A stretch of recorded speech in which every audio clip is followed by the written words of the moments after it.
noite belo de se refletir. Outro dia me disseram que o amor nasceu aqui, saiu de trás do sol, com um jeito de guri, tanto novo como leve.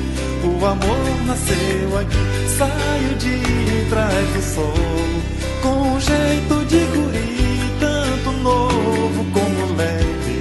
O amor nasceu aqui.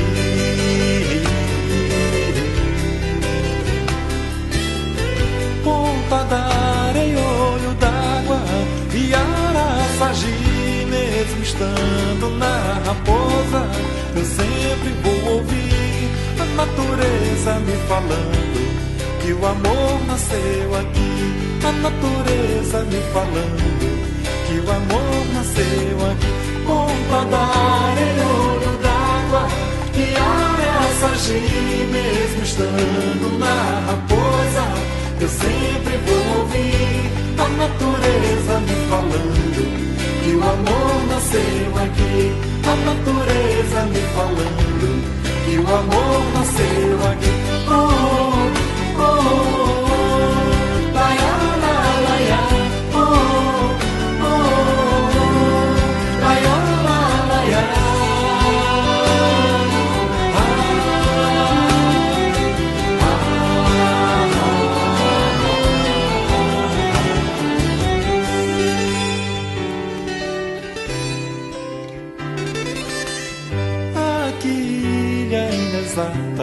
Quando toca o coração, eu te toco, tu me tocas, cá nas cordas do violão. E se um dia eu for embora, pra bem longe desse chão, eu jamais te esquecerei. São Luís do Maranhão, eu jamais te esquecerei. São Luís do Maranhão, e jamais te esquecerei. São Luís do Maranhão.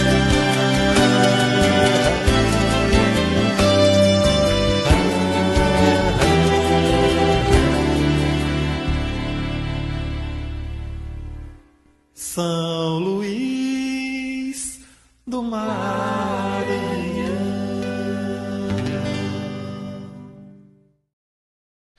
Boa noite, boa noite, boa noite. Diretamente da Porto Estúdio para o Maranhão, o Brasil e o mundo, entra no ar mais um programa Terça Legal. Esse programa que nós criamos ainda na época da pandemia para acabar com o isolacionismo em que nos encontrávamos naquela época.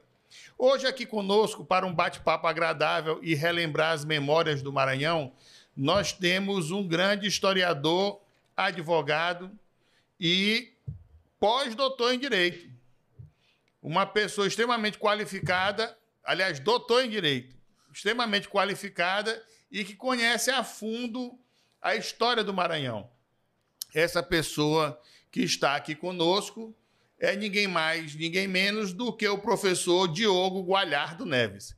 Seja bem-vindo ao Terça Legal, professor Diogo. Muito obrigado pelo convite, professor. Estamos aqui para conversar sobre o Maranhão, sobre a história do Maranhão, né? Esse tema tão legal, tão instigante.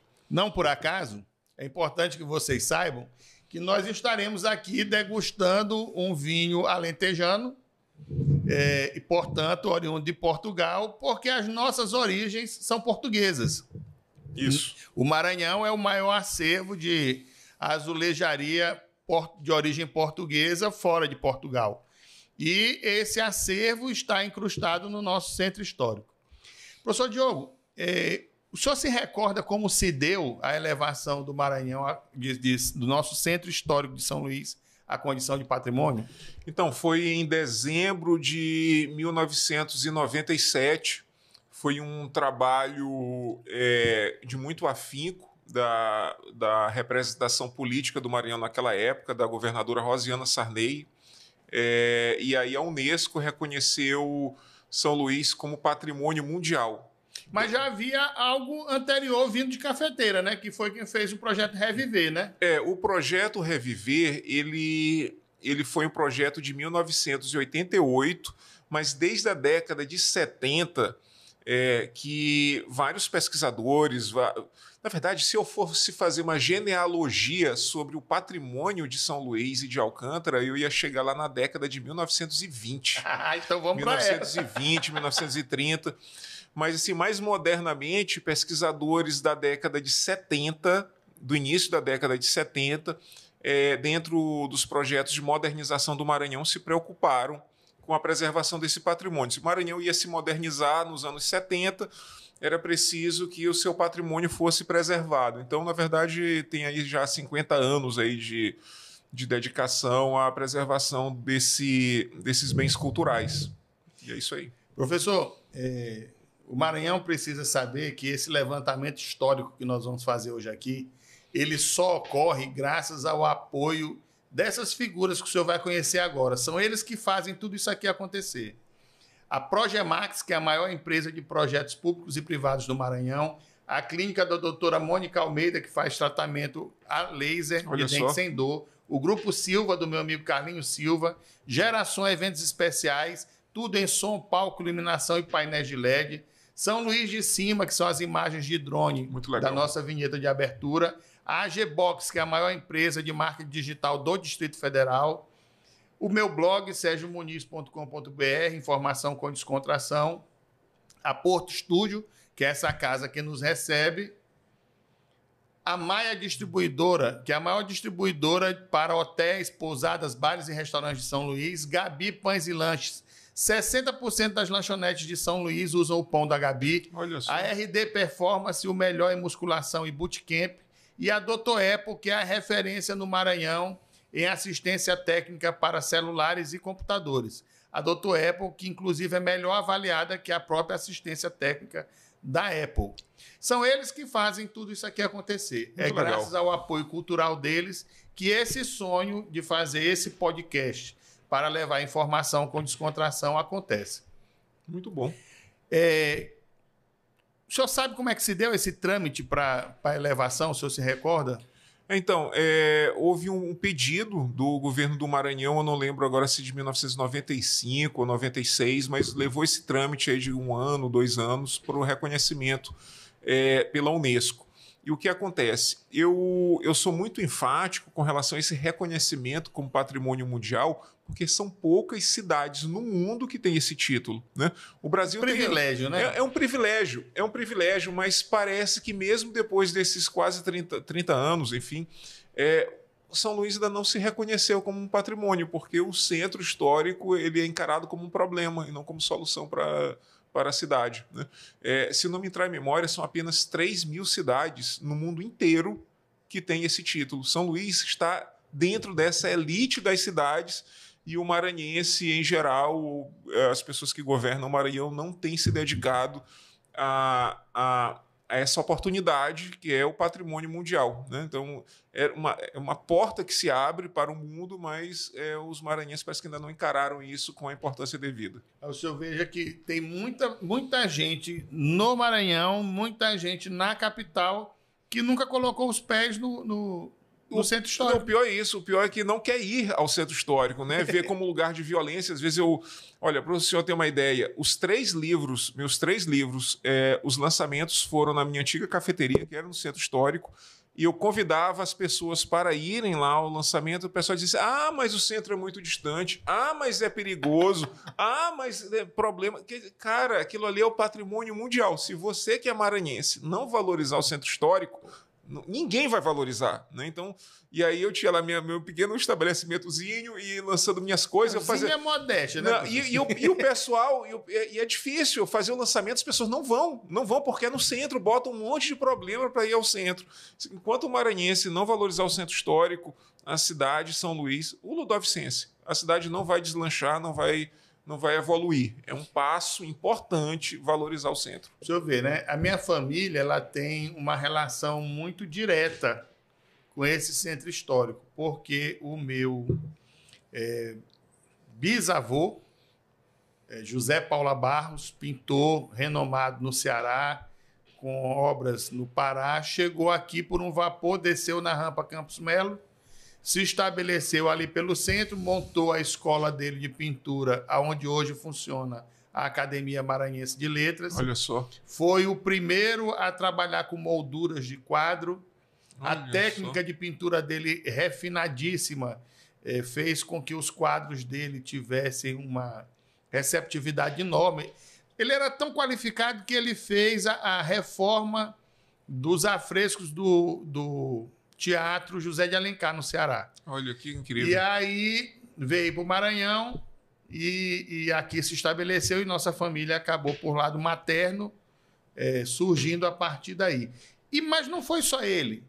O Maranhão, São Luís começou a crescer a partir do centro histórico, né? Porque ali no Trapiche é que as coisas aconteciam, não é isso? Então, a cidade, até a década de 70, até 1970, o eixo de crescimento dela era a partir do centro histórico.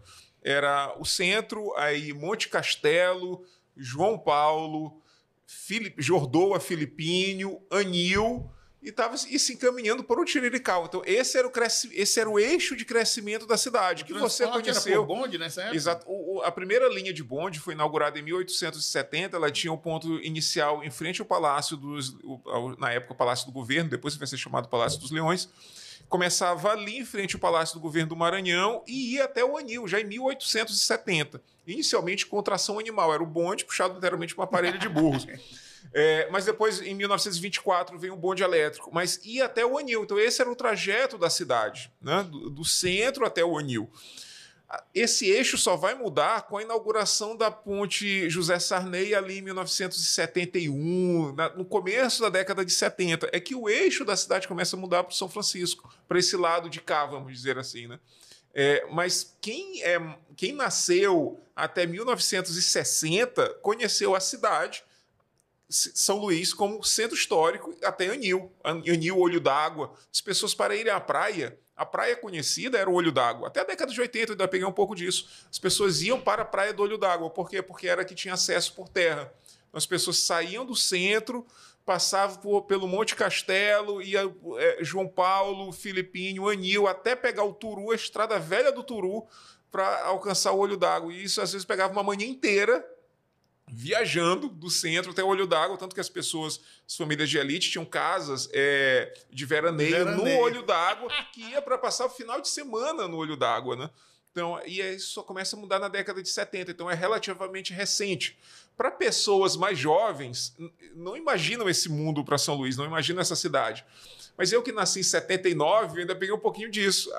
Quando se falava em ir à praia era o Olho d'Água, né? E é isso aí. E do outro lado do São Francisco também. Eu lembro que minha mãe morava ali no centro. Aí só de canoa. Chegar lá. Atravessava para o outro lado de canoa. Né? Exatamente. Inclusive, tem algumas pinturas da época, inclusive também do meu bisavô, que ela reportava exatamente aquela área como uma área de banho, uma área isso. Né?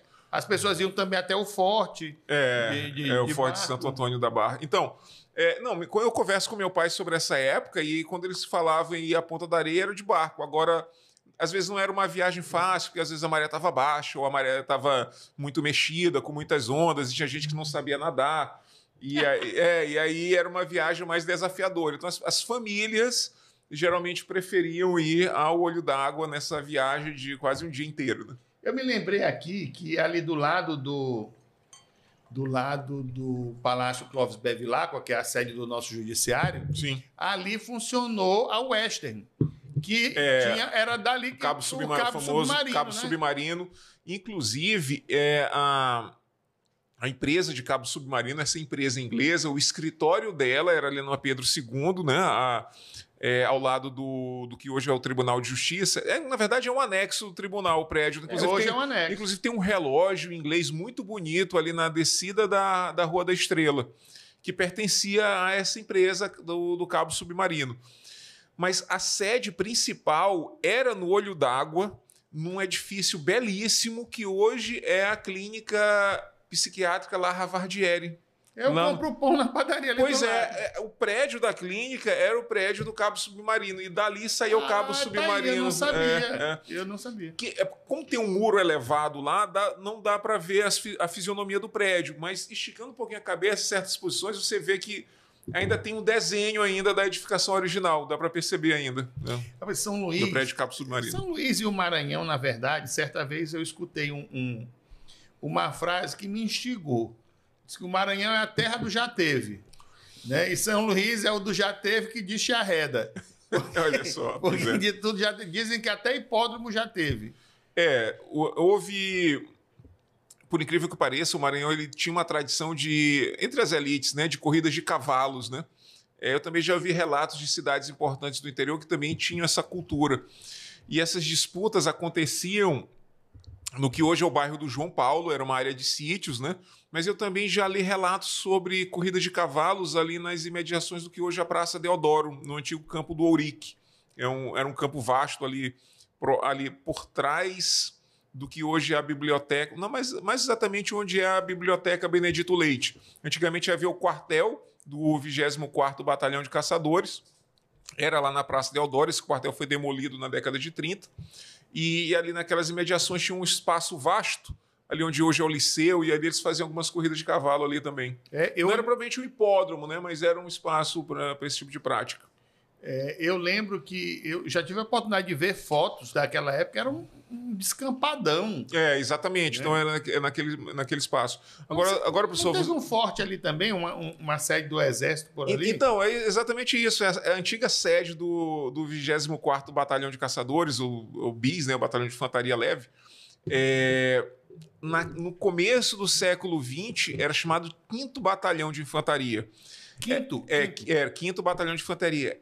Professor, era a maior edificação das forças militares ao norte do Brasil. E construído no século XVIII, no governo da rainha Dona Maria I de Portugal. A que diziam que era louca? Que ela teve distúrbios psiquiátricos, né, quando veio para o Brasil, né? Na verdade, depois da morte do filho mais velho, ela começou a apresentar distúrbios psiquiátricos. Mas olha só, esse prédio era imenso e foi uma grande perda para o patrimônio cultural maranhense. Foram 2 demolições horríveis que aconteceram ali foi na década de 40, no começo do começo do Estado Novo. Foi demolido o quartel do 5º Batalhão, na época já era do 24º Batalhão de Caçadores, e foi demolido ao lado a igreja de Santana, que era conhecida a igreja de Santaninha, né? Que tinha um antigo ditado, que inclusive eu falo no meu penúltimo livro, um ditado maranhense, hoje pouco conhecido, mas que minha avó ainda fala. Diz assim, quando a gente quer fazer uma coisa impossível, diz assim, tu quer colocar a Sé na Santaninha, que era a maior igreja dentro da menor, né? A igreja de Santaninha ela foi demolida também nessa mesma ocasião. Foi demolido o quartel, o antigo quartel do século XVIII, e a igrejinha também do século XVIII. Deve ter sido uma confusão com a igreja católica danada. Que nada, a igreja fazia era defender, porque tinham lideranças modernistas naquela época, entendeu? E aí eles anuíam com essas coisas. Agora, essa antiga sede do 24º Batalhão de Caçadores é interessante, porque no século XVIII já havia denúncias de corrupção na construção desse edifício no Maranhão. E a rainha Dona Maria teria dito a seguinte frase: o dinheiro que eu já gastei na construção deste quartel no Maranhão daria para assentar tábuas de marfim pregadas com pregos de ouro. Eita! Tamanho gasto de dinheiro que já teria vindo para cá. Mas era necessário, porque fazia parte da... Não, era a proteção da Amazônia. Exatamente. Né? A grande disputa que havia entre as cidades irmãs, que são São Luís e Belém. São Luís e Belém são 2 cidades irmãs. Né? Foram capitais do Grão-Pará e Maranhão. Qual delas que seria a sede da proteção da Amazônia? Porque São Luís está próximo da foz do Rio Amazonas, mas Belém estava bem ali na foz. Mais perto. Né? Mas um certo momento São Luís tinha mais gente, outro momento Belém tinha mais gente, mas o fato é que quem dominasse a foz do Rio Amazonas dominaria todo o norte do Brasil e até mesmo poderia ter acesso às minas de prata do vice-reino do Peru. Né? Então, seguir o Rio Amazonas até você chega lá. Né? Então, era a grande preocupação. E a Amazônia já era muito... Por que os franceses vieram para São Luís, para a Ilha do Maranhão? Porque eles queriam a Amazônia, eles não queriam só o Maranhão que a gente conhece hoje. Eles queriam dominar o acesso à foz do Rio Amazonas e assim dominar o norte do Brasil. E por que eles foram para a Guiana Francesa? Para poder chegar na prata. Para chegar na prata, né? Então, quem dominasse a foz do Rio Amazonas dominaria o norte do Brasil. Portugal conseguiu segurar isso e é por isso que essa região hoje riquíssima, né, faz parte do nosso país. Que Portugal conseguiu, a duras penas, expulsar esses invasores. Lá, quem comandou essas tropas? Portugal, entre aspas, né? Porque as tropas eram um punhadinho de portugueses e uma bastante luso-maranhenses, luso-brasileiros, como o caso de Jerônimo de Albuquerque. Né? Isso aí. E, professor, eu lembro que nesse mesmo trecho da nossa cidade tem uma capelinha linda. Eu acho que é Capela das Laranjeiras, ali no Capela final São José muro, das Laranjeiras. No final do muro do antigo Colégio Marista. Exato. Né? Então, aquela capela ela pertenceu a José Gonçalves da Silva. Se não me trai a memória, o nome era esse. José Gonçalves da Silva, que aqui em São Luís era conhecido como Barateiro, que era um grande comerciante. Foi talvez o homem mais rico do Maranhão de sua época. No começo do século XIX, na passagem do século XVIII para o XIX, ali por volta de 1810. A capela, se eu não me engano, ela tem a referência ao ano de 1816 ou 1814. Então é Brasil, é Reino Unido de Portugal, Brasil e Algarves. Dom João VI está no Brasil, lá no Rio de Janeiro. A corte portuguesa está no Rio de Janeiro. E ele... Só marcando ali no tempo, Dom João VI, filho de Dona Maria. Filho de Dona Maria, o que seria o segundo herdeiro. Porque morre o irmão mais velho, né? E ele assume sem preparação, porque o irmão era preparado para ser o rei do Império Português. Do Império Português, né? Ele morre repentinamente e assume Dom João VI. E aí, com as invasões napoleônicas em Portugal, ele vem para o Rio de Janeiro. E nessa época, o senhor falou, a Maranhão, a terra do já teve. O Maranhão era uma das principais províncias portuguesas em todo o Império Português. Né?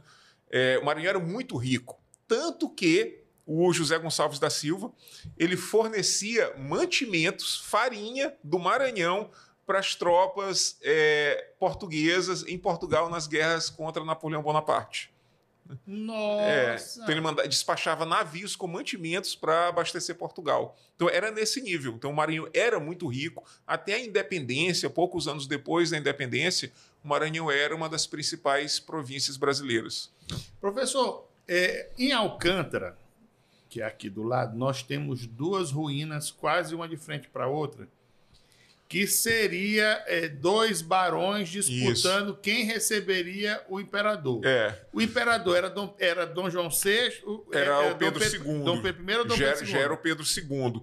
Na década de 1850, o Dom Pedro II ele fez uma viagem para as chamadas províncias do norte do Brasil.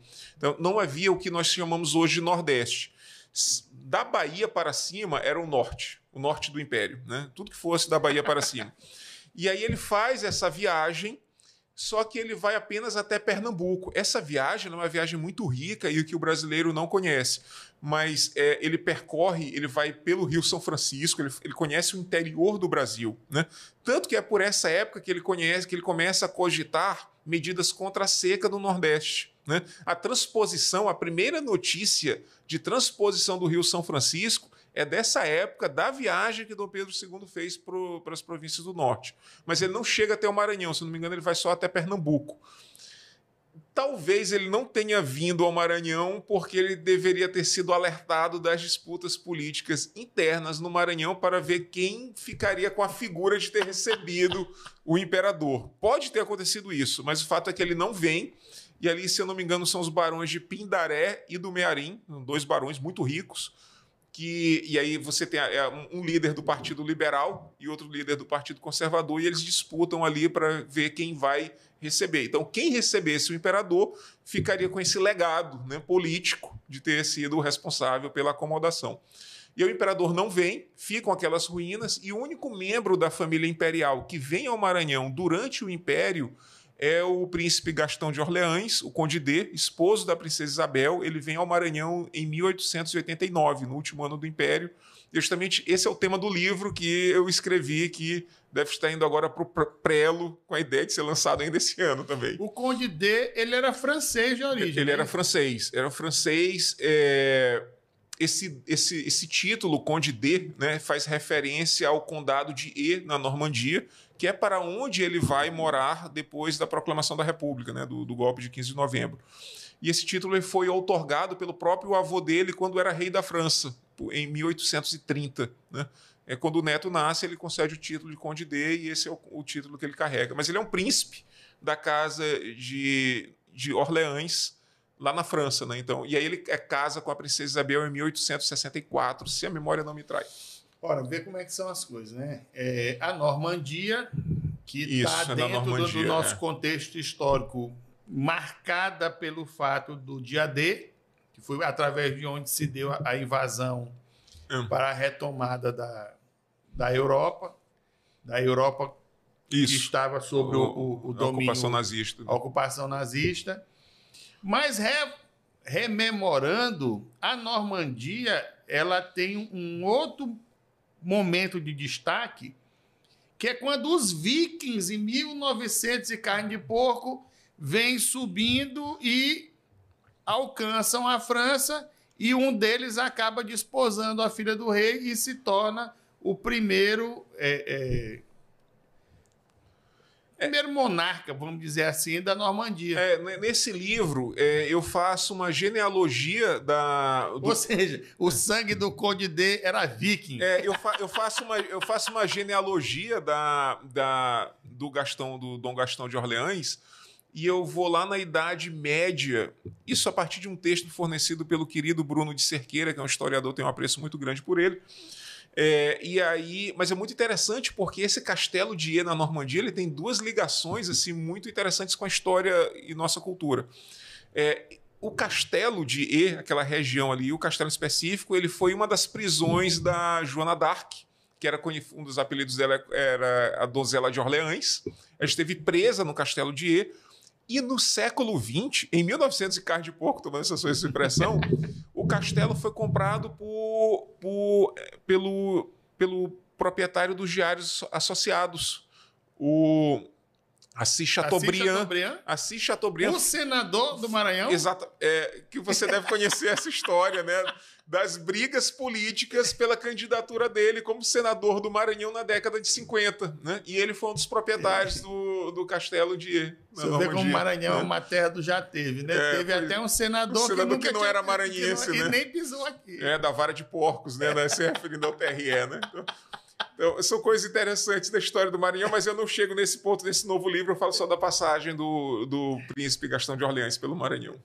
Professor, recentemente eu acompanhando suas redes sociais e gosto muito de acompanhar pelo Instagram, pelo seu acervo de fotografias. Sim. O senhor tem um acervo que faz com que a gente viaje na história do Maranhão. Recentemente, conversando no programa Legal e Atual, nós tivemos a oportunidade de conversar sobre as tecelagens. E lá nós falamos sobre a fábrica Cânhamo, que a sua família tem participação direta nela. Sim. Falamos da Fabril. Isso. Falamos que era a fábrica Santa Isabel. Não. Falamos da fábrica São Luís. A São Luís, isso. A família que eu tentei lembrar naquele dia que não consegui, que teria comprado a terceira fábrica. A fábrica São Tiago lá era a família Sabão Marão, Martins. que tinham me dito, a Marão. que tinham me dito que teria sido o proprietário.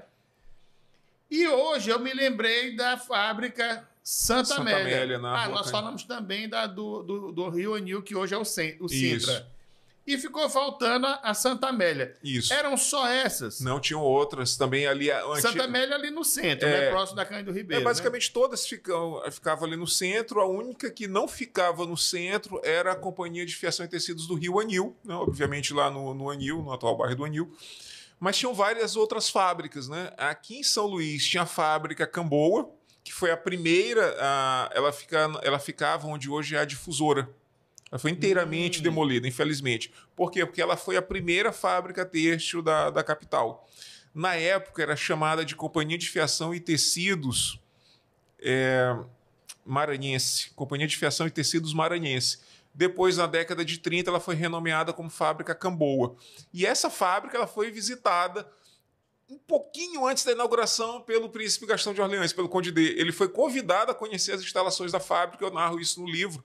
O engenheiro, na época, Palmério Cantanhede, foi uma grande figura do Maranhão da época, um intelectual, engenheiro formado pelos Estados Unidos, um grande líder da maçonaria maranhense, e ele era o responsável pelas engrenagens. E aí o Conde D vai lá olhar as engrenagens e ele coloca a fábrica em funcionamento, né?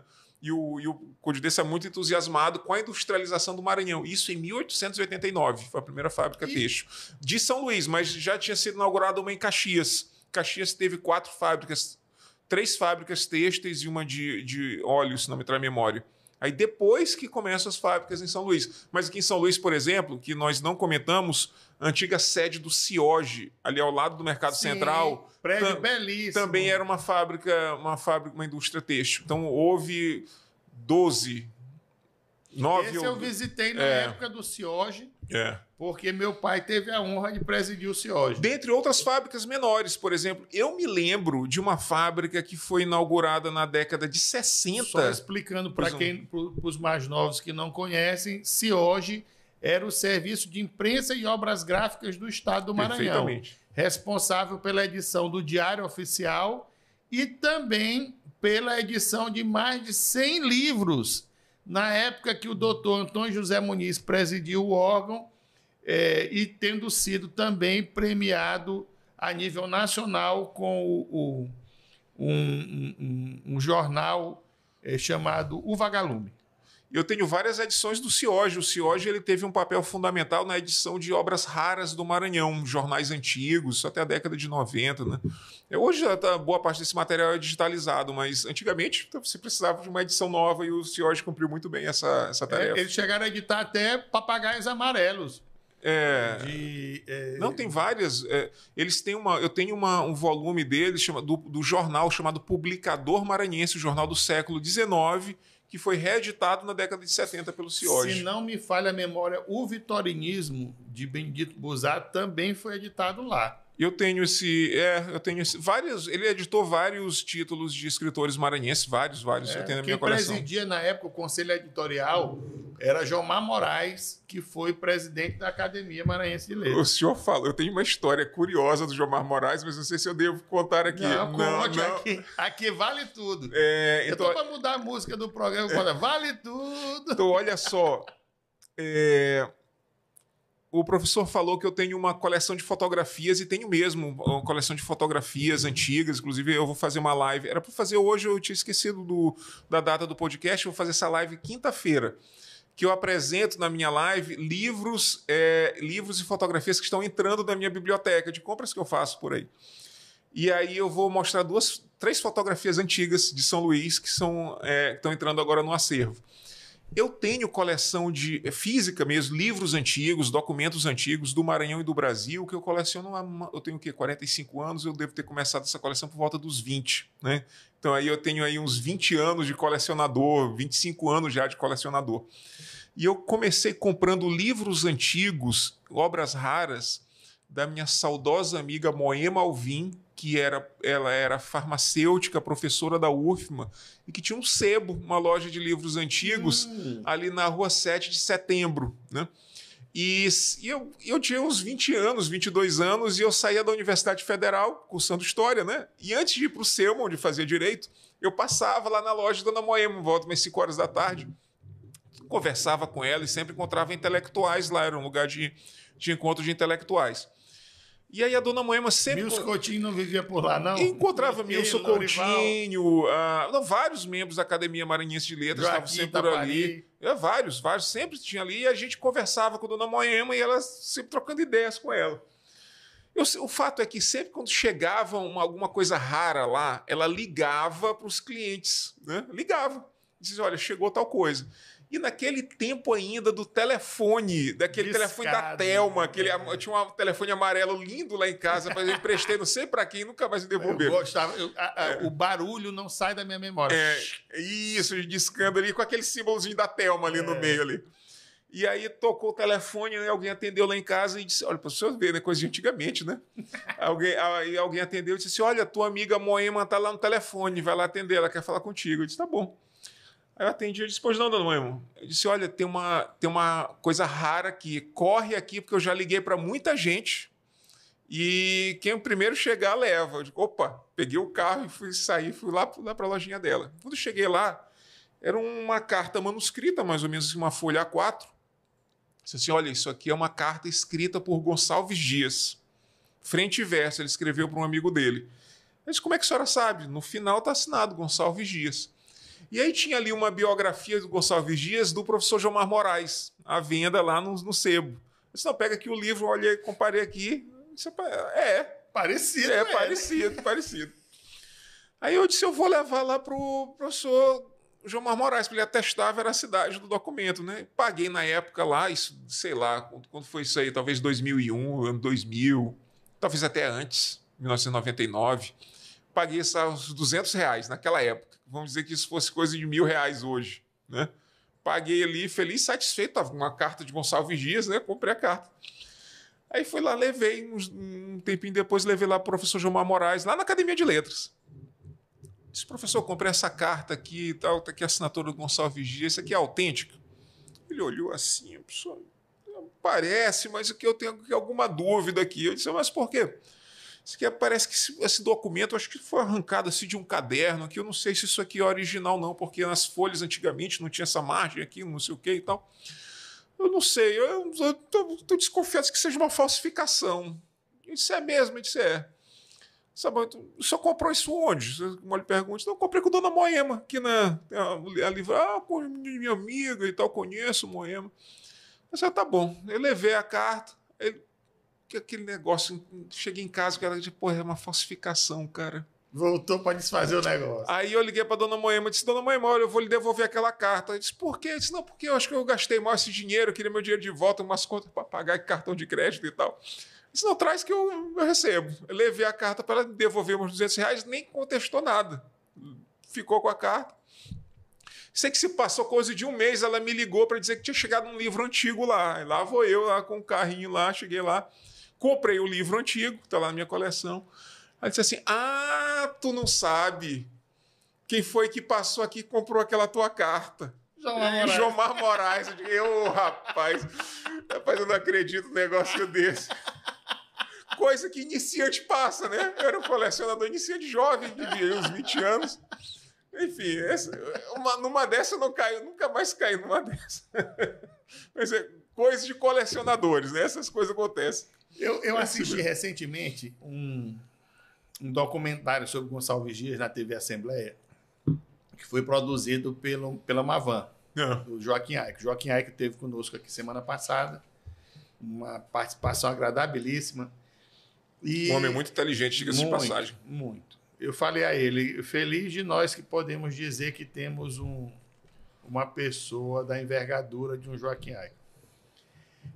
Mas uma das coisas que me chamou a atenção foi justamente as comunicações por carta que ele mantinha com um amigo dele. Inclusive, ele retrata em carta a situação dele com a Ana Amélia. Sim. Né? Ana Amélia Ferreira Vale. Que acabou desse romance nunca concretizado, gerando uma das poesias mais bonitas dele, ainda uma vez a Deus. Né? Belíssima, eu tive acesso a ela ainda na época do colégio, e o meu professor de literatura, ao declamar, ele terminou em lágrimas, de tão comovente que é aquela poesia. Que ele escreveu depois que encontrou com ela em Lisboa. Você conhece a história? Sim. Ele vinha subindo uma rua em Lisboa e se deparou com ela e o marido, né? Descendo a rua. Ele se encontra ocasionalmente com ela e aí ele escreve ainda uma vez a Deus. É muito presente porque o começo é enfim te vejo, enfim posso curvado a teus pés dizer-te que não cessei de querer-te, apesar do quanto sofri. Exato. Né? E acaba com Gonçalves Dias, de uma vida muito, muito ativa socialmente, né? Se torna um expoente da literatura. Eu fiz desculpa interromper, professor, eu fiz um vídeo, isso agora me trouxe à memória, eu fiz um vídeo lá no meu TikTok, que eu ando pouco frequentando, inclusive, sobre essa história do casarão da Ana Amélia que a Academia Maranhense de Letras cometeu um erro. Assentou uma placa na casa errada, dizendo se tratar da casa de Ana Amélia, quando a casa dela é um sobrado de azulejos amarelos que se encontra lá na Rua de Santana, né? E aí eu fiz um vídeo contando a história e esse vídeo foi muito visualizado, depois umas 20 mil visualizações, algo assim, 20 ou 30 mil visualizações. E as pessoas foram comentando coisas interessantes, né? E um dos comentários foi o seguinte, que esse comentário pegou num ponto-chave. O Gonçalves Dias não quis fugir com a Ana Amélia. Ela sugeriu isso para ele, porque os pais negaram, né, o romance. Não, peremptoriamente. Peremptoriamente. A resposta que a mãe dela deu foi assim, arrasando com ele. Foi, mas ela depois escreve um bilhete para ele sugerindo que eles fugissem. E ele nega esse pedido, né? E aí, esse ato, dessa negativa dele, eu respondi num outro vídeo justificando, né? Porque se ele fugisse com a Ana Amélia, ele ia ter as suas portas fechadas junto ao imperador, né? De quem ele era o imperador amigo. Era admirador dele e amigo. O imperador não era só admirador e amigo, como financiador das obras dele. Isso é uma coisa muito interessante, que eu ainda não vi uma abordagem clara sobre isso. O Gonçalves Dias ele é muito conhecido pelos seus escritos nacionalistas, né? Os timbiras e tal, que ele metaforiza o herói medieval no índio brasileiro, né? Juca Piramar. Exato. Toda essa escrita nacionalista, ela é quase uma escrita por encomenda. O imperador encomenda isso dele e o império paga as obras dele. Só que o Gonçalves Dias ele escreve muitas outras coisas que não têm essa temática indianista, né? E aí ele escreve por vontade própria. Só que se ele fugisse com ela, isso seria um escândalo. Esse escândalo chegaria na corte do Rio de Janeiro e o imperador não poderia mais financiá-lo. Envolvido no furto de uma mulher, na fuga de um homem com uma mulher, não pegaria bem. Então, para ele não ter as portas fechadas na literatura e na produção literária dele, ele nega esse pedido. E depois a Ana Amélia termina fugindo com o marido dela, que também foi negado o casamento. A Ana Amélia era uma fujona.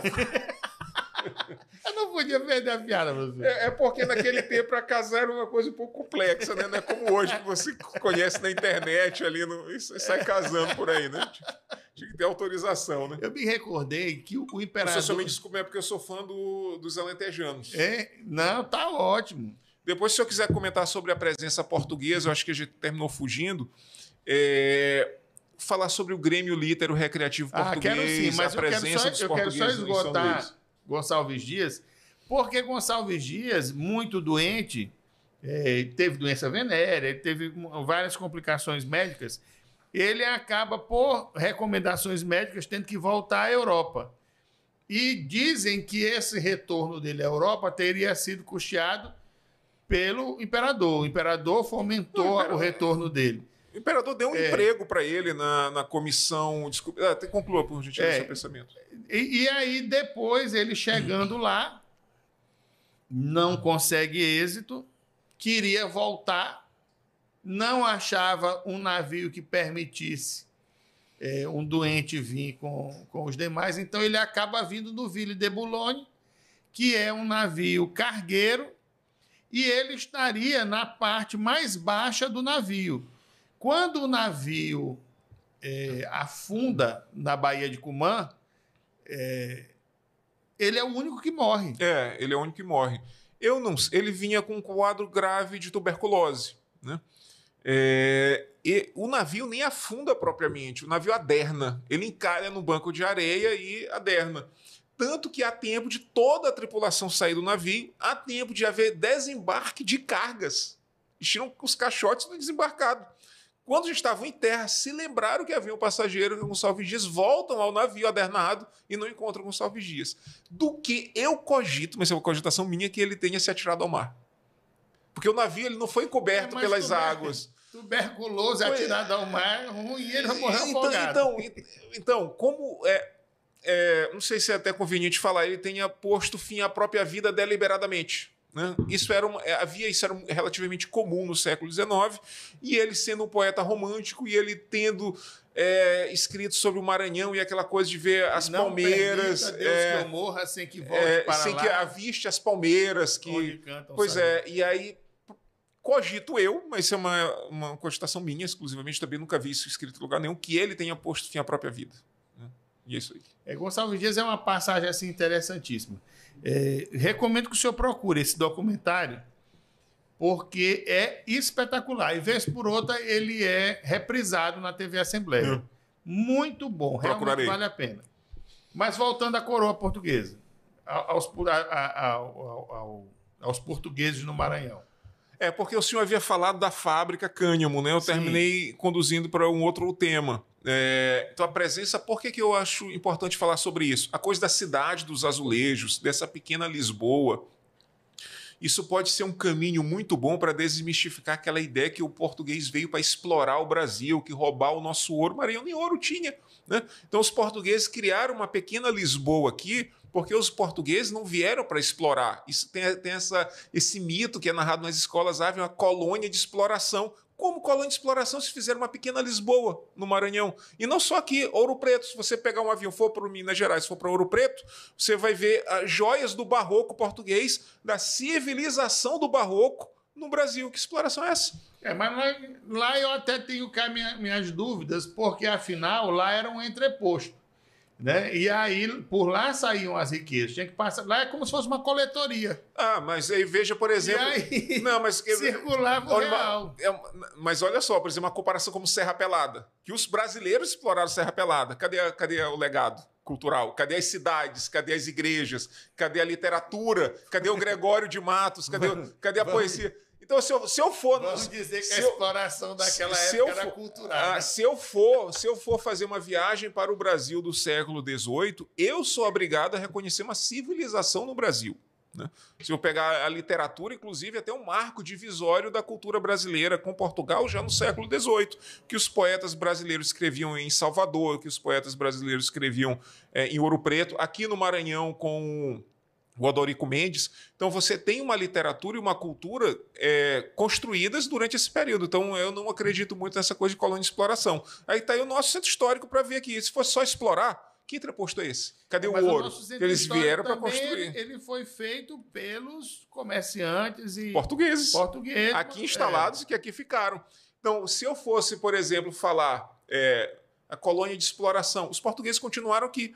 Se você pensar, por exemplo, o Grêmio Lítero Recreativo Português, fundado na década de 30, você está falando de portugueses que vieram se instalar aqui no Maranhão e ficaram aqui no Maranhão. Inclusive, o Hermíndio Maia, que é um dos nossos apoiadores através da distribuidora Maia e da Gabi Espanhas e Companhia, ele é descendente português. O pai dele foi diretor do Lítero, né? E ele começou a carreira dele... Se ele foi diretor do Lítero, talvez seja até descendente de um Maia, que foi sócio, um português, foi inclusive uma espécie de CEO, uma expressão moderna, da própria fábrica Cânhamo. O pai dele era Alberto Maia e o avô era Hermíndio Maia. Pois é, havia uma família maia portuguesa aqui no Maranhão já na década de 30. Né?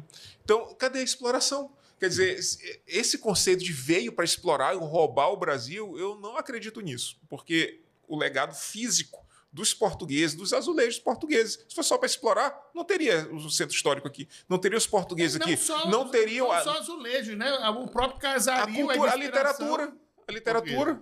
Então, não é só a memória física. O nosso nível de desvirtuação da realidade é tão grande. Uma vez eu vi uma pessoa me perguntando por que tinha dança portuguesa no São João do Maranhão.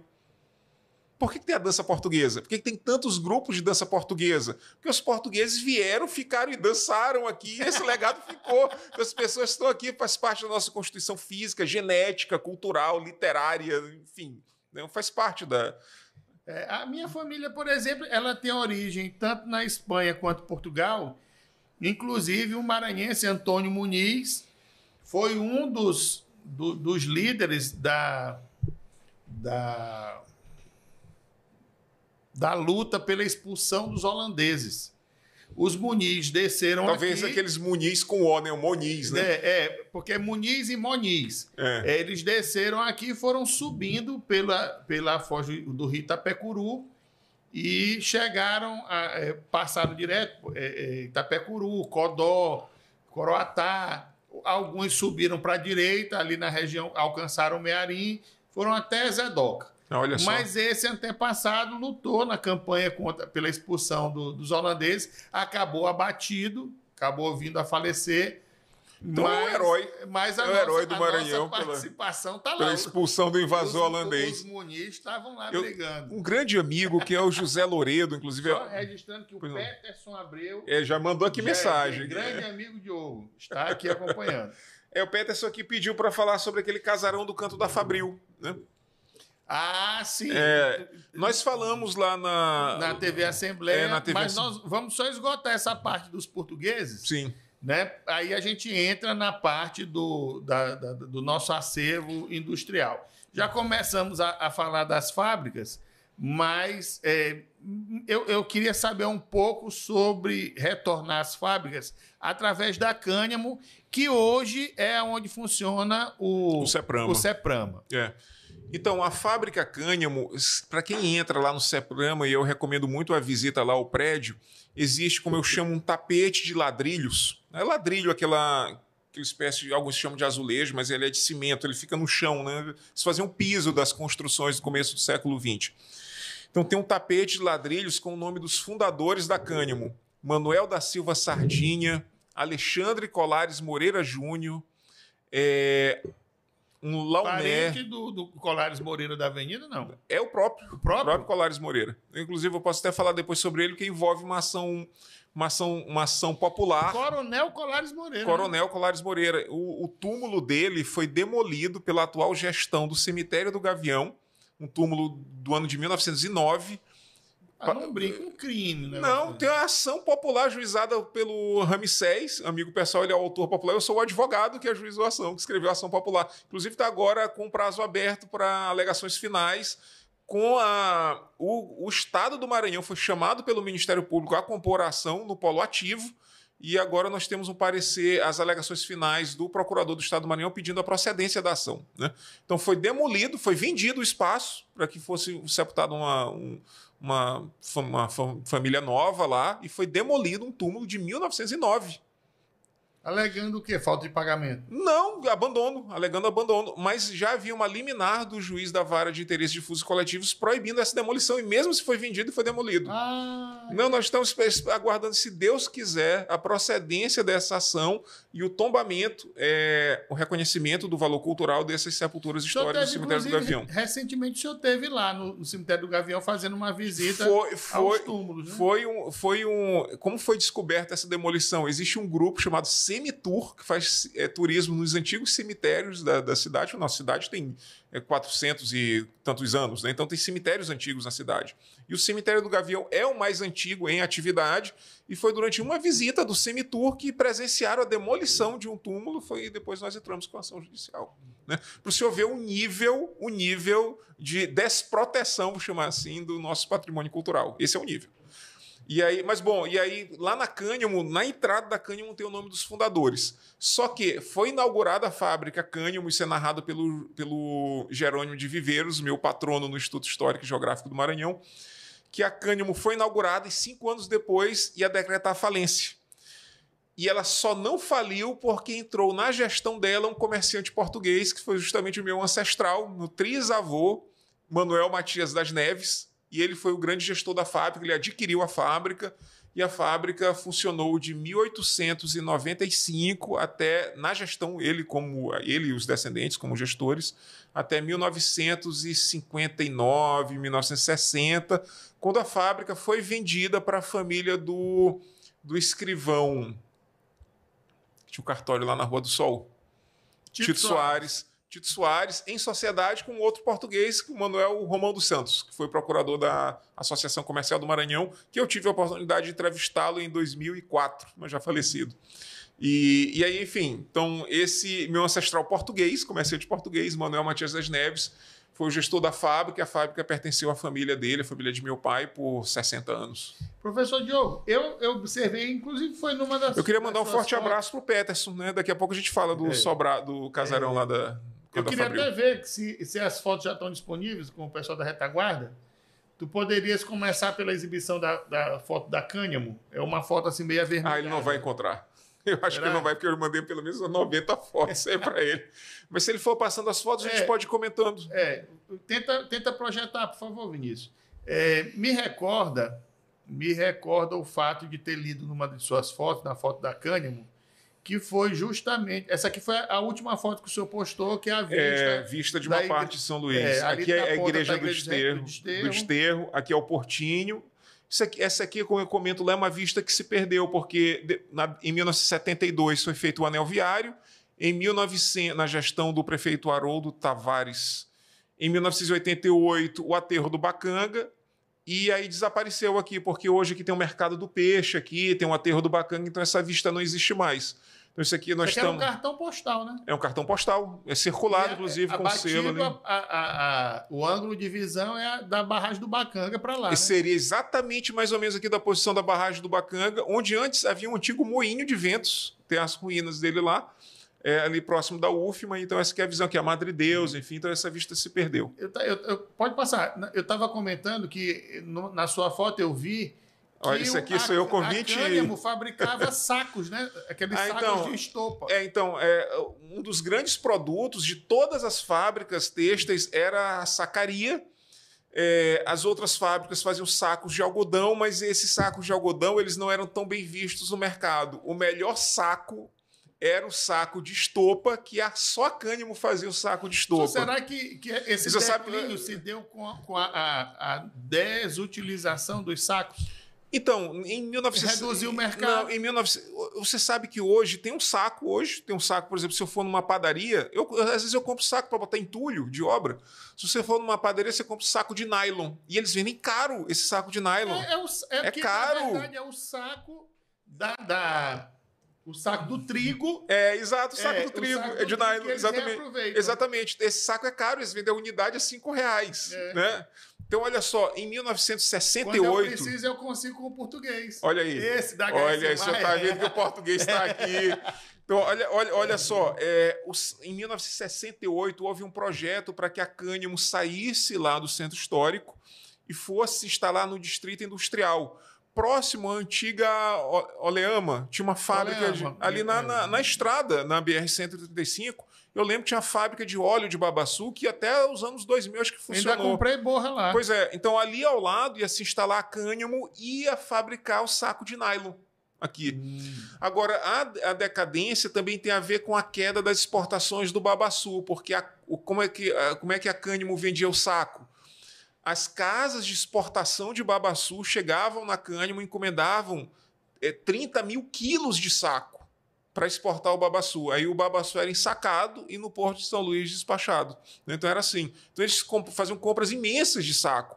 Às vezes a fábrica funcionava com turnos de equipe de revezamento até a madrugada. Às vezes nem parava, passava de um dia para o outro funcionando para produzir essa sacaria.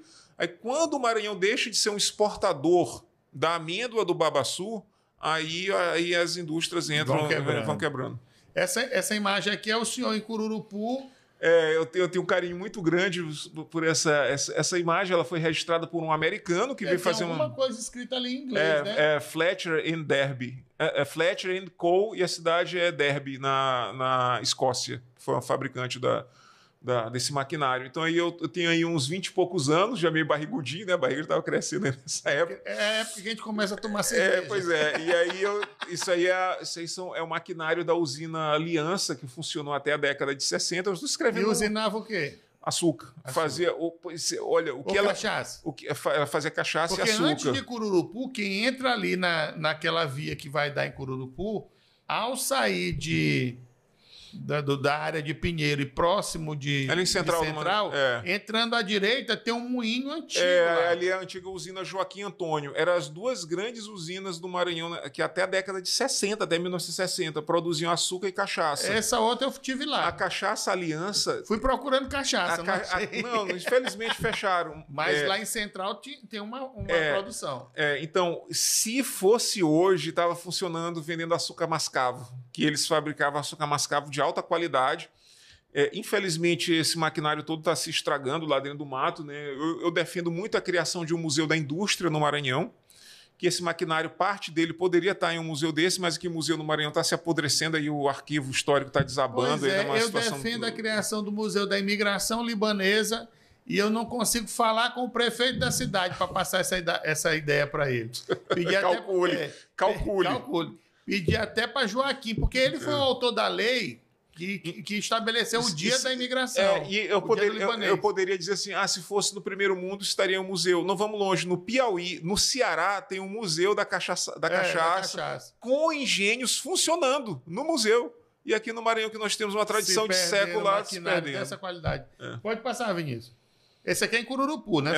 Na usina Aliança, lá em Cururupu. Porque esse foi meu primeiro livro, é a Cânhamo, é o livro sobre a história da Cânhamo, que nesse livro... Que detalhe bonito da capa, hein? Essa capa foi feita pela esposa do meu editor, que eu faço referência, a Carol, ela fez uma capa maravilhosa. O livro esgotou rapidamente, muita gente comprou só pela capa, disse que ia enfeitar a biblioteca. O maranhense não perde. E o primeiro capítulo do livro eu defendo que as fábricas começam justamente nos engenhos mecanizados. Com a abolição da escravatura, eles reinvestiram... Antes da abolição, na verdade, quando começam as leis abolicionistas, eles começam a trocar a mão de obra escravizada pelo engenho, né? E aí a indústria, os primeiros industriais, eles são pessoas que passaram por engenhos mecanizados no interior, né? Já com essa mentalidade empresarial. E eu lancei lá em 2019. Pode passar... Isso. Aqui é a imagem da Cânhamo. Tu pode voltar lá a imagem do livro, lá rapidamente, só para te mostrar aqui uma coisa. O lançamento foi lá no Empório Casa Real, lá no Centro Histórico, Rua Couto Fernandes Centro. Agradabilíssimo. E essa é a história. Tem que valorizar o Centro Histórico, senão não acontece. Pois é. Parabéns, desembargador Frois, pela aquisição do prédio do Banco do Brasil e do Bradesco para ampliação do nosso Tribunal de Justiça, mantendo assim o centro do nosso judiciário aonde deve ser, que é no nosso centro histórico. O centro histórico de São Luís precisa ser ocupado. Aqueles órgãos estaduais e municipais que desejarem sair, vocês estão negando as nossas origens. É preciso manter o centro ocupado. Vamos lá, aqui ao fundo vocês observam a fachada da Cânhamo. Pode passar. Que se repete aqui nessa imagem. Essa imagem, bem aqui é o Hospital Geral, né? Essa imagem ela é de 1908. Aqui nós temos alguns trabalhadores, alguns funcionários. Importante que as pessoas saibam que ali, essa aqui é a frente que dá para o Hospital Geral, fica ao lado do Hospital Geral. Então, o que a gente vê do CEPRAMA, onde tem os shows, é o fundo da fábrica. É o fundo. E bem aqui nós temos o letreiro, aqui não parece, mas é CFTC, Companhia de Fiação e Tecidos de Cânhamo. Aqui na carroça, aqui dá para ver a sacaria produzida pela fábrica. Sim. E é isso aí. Essa imagem de 1908. Já pertencia... Carroça com roda de madeira, hein? Já pertencia ao meu trisavô lá, lá atrás também, outra carroça com roda de madeira. Manuel Matias das Neves, exatamente. Olha o traje das pessoas, as mulheres de longo, de saia longa. Né? Eu tenho uma relação afetiva muito grande com a Cânhamo. Pode passar, Brasil. Isso aí. Ali um de terno, ó, de dia bem ali, com uma criança. Tem mais fotos aí dos trabalhadores. Essa é a Cânhamo, a parte de trás, na década de 80, antes do Projeto Reviver, porque ela integrou o Projeto Reviver. E ela foi restaurada lá no governo Cafeteira. Aqui era um porto, os navios atracavam aqui nos fundos da fábrica. Aí sumiu porque isso aqui já é o anel viário. Aqui a gente já consegue enxergar a pista do anel viário. Já é o anel viário. Aqui a chaminé, essa ainda tinha apenas uma pista, né? Exatamente. Bem aqui já é o mar, propriamente. O cara tirou aqui no limite com a maré. Pode passar. Então, olha só. Esse aí são os meus avós, que é o Euclides Matias das Neves, que é a minha avó Lúdice Neves. Isso aqui é o casamento deles no sobrado da Rua de São João, onde houve o crime chamado crime da Baronesa no século XIX. Então ela casou nesse imóvel, que hoje está entregue ao abandono lá, é reserva técnica. Acho que é o fundo do museu, né? Hoje virou o fundo do Museu Histórico e Artístico do Maranhão. Por muitos anos foi o Museu de Arte Sacra. Né? É lamentável a situação do Museu Histórico e Artístico do Maranhão e desse prédio também. Olha o bigodinho, esse bigodinho é de família. O casamento deles foi em 1946 e realizado no Sobrado, e a festa também foi lá. Olha as bandejas de prata. Linda, né? Minha avó. Belíssimo. Então, essa aqui é outra imagem da Cânhamo, mas diferente daquela de... Essa aqui eu vi, ó, sacos de estopa. Então, olha só, tem uma diferença, que eu faço a minha crítica ao projeto Reviver. Por quê? Havia um anexo, que é esse espaço aqui. Se eu comparar com aquela foto de 1908, não tem esse espaço. Esse espaço que foi construído na década de 30. E era o escritório da fábrica. E é onde eles trabalhavam, a direção trabalhava. E esse espaço foi demolido na reforma de 1988. Então, isso aqui não existe. Aqui é uma ladeira. Porque eles preferiram preservar a planta de 1908, a planta original. E demoliram o anexo, que foi uma grande perda. É isso aí. Pode passar. O senhor sabe que tem essa aqui é a fábrica São Luís. Essa é a São Luís. É a São Luís que está ao lado da Cânhamo. Era para se tornar a sede da Câmara Municipal. Exatamente, que está lá abandonada. E que eles disseram que não tem recurso para... Como é que pode? Sinceramente... rir para não chorar, né? Uma situação absurdo isso. Lamentável. Avança, Vinícius. Então, isso aqui é que eu queria lhe falar. Essa foto ela é de filhos das funcionárias da Cânhamo. Essa aqui é uma foto da década de 40, isso aqui é o portão lateral da fábrica, isso aqui existe ainda essa casinha lá, que era uma casa de máquinas, que eu não sei se... Isso aqui é a fábrica pelo fundo? Isso aqui fica na frente mesmo. Na frente. Né? Como se a sede ficasse desse espaço aqui, isso aqui é a continuação. Tá. Né? E é muito interessante, tem um padre aqui, tem muitas... Eu vi um comentário que o senhor faz achando que esse aqui é seu parente, esse cabeçudo. Esse aqui, exatamente, esse aqui eu acho que é o meu bisavô, Manuel Matias das Neves Filho. O seu parente está aqui, ó. Não, o bigodinho aqui, ó. Não, comparando com uma foto mais recente dele, da década de 60... eu acho que é ele. Senhor, esse cabo aqui tá com cara de dono da fábrica. Pode ver, ó. Não, mas incrível. Tem uma foto dele aí na sequência. Incrivelmente, pelos relatos dele, ele raramente foi visto com gravata. As pessoas falavam, que eu entrevistei, não, ele não parecia assim, o chefe da... Tem gente que não gosta. E aqui, por que eu acho que ele está segurando a criança, né? E está no meio dos operários. Ele era um conhecido por... Esse figurão aqui tá olhando para ele. O grandão. Tá olhando para ele. Devia ser o segurança. Tipo, perguntando o que esse cara tá fazendo ali no meio dos operários, entendeu? E assim, e tá todo mundo mais concentrado nele, assim. Parece que as pessoas estão mais apertadinhas aqui em volta dele. Pode ser. Mas esse aqui tá com mais cara de aristocrata. Esse aqui, comparando com ele. Esse mesmo. Ele tinha cabelo. Não é português. É português? É português. Então, naquela foto ele tem cabelo, aqui não. Aqui já tá mais idoso. A orelha pontuda, entendeu? Entendeu? Então, ele queria estar com os operários. Ele era conhecido por ser um cara mais simples. Começando a chegar à conclusão que português é bicho cabeçudo. Porque eu tenho um amigo de turma, Joaquim, que é descendente de português, cabeçudo, que é uma cabeça de nós todos. Entendeu? O português é Hermídio Maia também. Pois é. O português é bicho cabeçudo. Tem até umas fotos de Dom Pedro I com a cabeça boçal. Essa é a esposa dele, que é filha do Homem das Ligeiras Lembranças, aquele livro que eu lhe dei de presente. Sim. Ele narra que ela foi para o convento, mas ela não ficou no convento. No final do livro, ele lista todo o enxoval que ele comprou para ela ir para o convento. Né?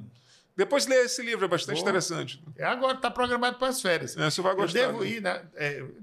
Estou tentando embrionar uma viagem aí. E ele está reservado para essa viagem. Tá, você vai gostar. Ele é um escrito da época. Aqui é a fábrica que eu queria lhe falar. Essa é a Cândido Ribeiro. Aqui é a fábrica Santa Amélia. E aqui é a São Luís. O Cândido Ribeiro, ele foi o único industrial a ter 2 fábricas. Então, o que acontecia?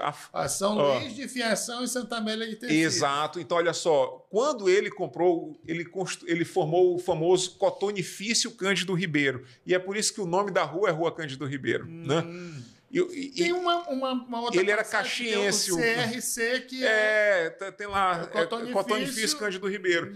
E ele foi um homem muito inteligente porque ele converteu a fábrica São Luís, que antigamente fazia tecidos, ele converteu só em fiação, então uma unidade industrial imensa, só para produzir o fio, e o fio saía de carro para tecelagem, que era a Santa Amélia. Então foi o único homem a ter duas indústrias, a São Luís e a Santa Amélia. Que é outro prédio belíssimo. Belíssimo. Recuperado recentemente. Você sabe uma coisa muito interessante? E hoje aos cuidados da universidade. Depois que chegou o modernismo no Brasil, ele formou uma catástrofe intelectual. Por quê? Olha, fabricava brins, os afamados brins Joffre e América. Não, e o riscado, do Lisboeta. Então, olha só, quando foi construída a fábrica Santa Amélia, ela foi construída no formato de um casarão português. Ela não é um casarão português. Ela não é um casarão do século XVIII, mas quando construíram a fábrica, fizeram com fisionomia de casarão para não destoar do centro histórico. Aí, se você for hoje, o cara vai lá e constrói uma caixa de vidro, de ferro, uma coisa estrombólica, como o edifício João Goulart, no meio do centro histórico. Pois é. É um crime. Então, olha só a mentalidade dos industriais lá no começo do século XX. Não destoar do espaço. Ele poderia ter feito um negócio meio inglesa, que era a moda na época, mais moderno, Art Nouveau, Art Deco, sei lá. Não, fizeram um sobrado colonial para não destoar do conjunto. Olha, para quem não conhece, e eu recomendo que veja de perto, vá até lá visitar a fábrica Santa Amélia, vá visitar... Inclusive, ela é de azulejos, a fachada. A Cânhamo, entrando pelo lado que é a entrada principal, que fica ao lado do Hospital Geral... E vá ao Sintra, que é a fábrica do Rio Anil, né? Isso. Que são as três estruturas de tecelagens da época que ainda se encontram estruturadas, né? Pode passar. Aquela fábrica lá de Pindaré, ela funcionava o quê? Ali era o Engenho Central São Pedro. Foi ali que começou a indústria no Maranhão. Ali era açúcar também. Ali era açúcar. Ali a primeira, eu digo isso no começo do meu livro, é a minha tese. Ali é a primeira indústria maranhense, a indústria moderna. Que tanto que o Engenho Central São Pedro foi o primeiro empreendimento a ter luz elétrica no Maranhão. Né? O primeiro lugar a ter luz elétrica, lâmpadas que eles acendiam e tal, foi no Engenho Central São Pedro. Também reformado pelo IFAM, na época que era presidido por Maurício Tapari, que é o nosso secretário de Cultura Municipal e vice-prefeito de Centro. Se você olhar o Engenho Central São Pedro, ele tem a característica de uma indústria inglesa. Mas, aquela, como eu digo, ele foi uma escola dos primeiros industriais maranhenses. Professor, me corrija se eu estiver errado. A sua capelinha aqui. Ó. Mas ali é a Capela das Laranjeiras e aqui é o prédio onde funcionou a Lusitana, né? Exato. Bem aqui na descida aqui da rua. Porque esse edifício aqui... Eu ainda peguei essa estrutura aqui, ainda vi isso a aqui. caixa d'água, né? Essa casa ainda existe, essa estrutura foi demolida e essa aqui também. Mas essa casa agora é um centro comercial. Um centro comercial. Isso aqui é a sede da Companhia de Águas de São Luís. A antiga Caema. Que seria uma precursora da Caema, né? Depois vai constituir a Ulen também, lá na década de 20. Então, isso aqui é a Companhia de Águas de São Luís, essa aqui é a Caixa d'Água, um edifício belíssimo que foi demolido na década de 70. Uma pena. Como é que se comete uns crimes desses? É. E desse lado aqui é onde funcionava a Telma. Exato. A Embratel. O prédio da Embratel. O professor conhece a história. E aqui a sua capelinha do Barateiro que eu falei. Linda demais a capelinha das Laranjeiras, que ainda está aberto para visitação. Pode passar, Vinícius. Isso aqui é o Alteiro da Cruz. Né? Num cartão postal do começo do século XX. Teve a batalha lá de Guaxinduba, né? Não, aqui é a batalha dos holandeses. A Guaxinduba é na praia de Guaxinduba, lá em Catu. Exatamente, o professor falou bem. E essa aqui é a linha do bonde, que vai até o centro. Mas foi aqui que foi transformado pólvora em areia em pólvora? Não, foi lá em Guaxinduba. E aqui passava o bonde. Aqui o bonde, exatamente. O bonde que ligava o centro histórico, o centro da cidade, enfim, até o Anil. Mas você olha essa paisagem aqui no meio da mata, né? Hoje é completamente urbanizado nesse espaço. Aqui, na verdade, é a rua que vai dar por trás da Coca-Cola. Exato. Que vai dar no João Paulo. Isso aqui é a Rua Portugal, né? Onde tem Já tinha o nome de Rua Portugal, mas também foi chamado de Rua do Trapiche. O que legado tem português. Aqueles né? paredões de azulejo. Exatamente. Ainda existe. Da colônia de exploração. Não, eu não acredito nesse negócio de colônia de exploração. Os portugueses vieram para ficar.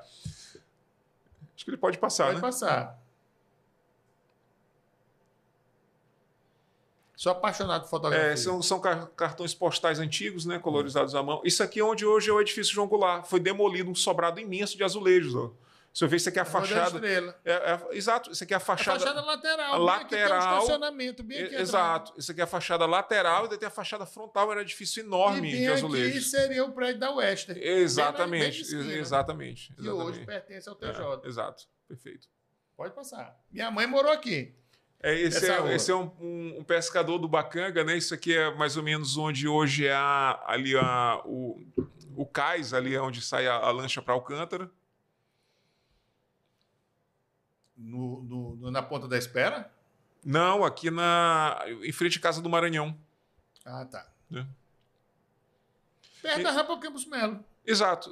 É porque, na verdade, a Rampa Campos Melo ela desapareceu no anel, quando foi construído o anel viário. Ali é o lado do Coreto. Ali chama-se a Rampa de Palácio, que eram duas rampas. A Rampa de Palácio e a Rampa Campos Melo. A Rampa Campos Melo foi destruída, mas é naquele espaço. Então esse aqui é o sobrado lá do crime da Baronesa, que foi onde houve o casamento do seu bisavô. Do meu avô. É aquele casamento do meu avô. Que eles compraram essa casa do filho do Barão de Grajaú, Carlos Fernando Viana Ribeiro. Quem vai gostar dessa nossa conversa é o professor Eulálio, autor do livro do crime da Baronesa, e que amou nossa entrevista na TV Assembleia. Foi uma maravilhosa entrevista. Que bom. E ele vai gostar aqui, porque, professor, isso aqui é a imagem de corporificação do seu livro, O Crime da Baronesa.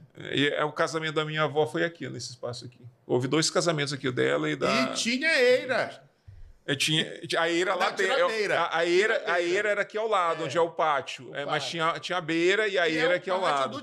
Do museu. Do museu, que hoje é o pátio do museu, que era o jardim da casa. Eu conheci esse jardim da casa no início dos anos 90. É belíssimo esse pátio. Não, eu conheci quando tinha a divisão ainda dos jardins. Tem foto do jardim aí, né? Mas bem mais pra frente. Aqui em cima, pessoal, são as beiras. A casa dos abastados, dos ricaços, tinham beira. E ao lado é o pátio, né, a eira. Pode passar.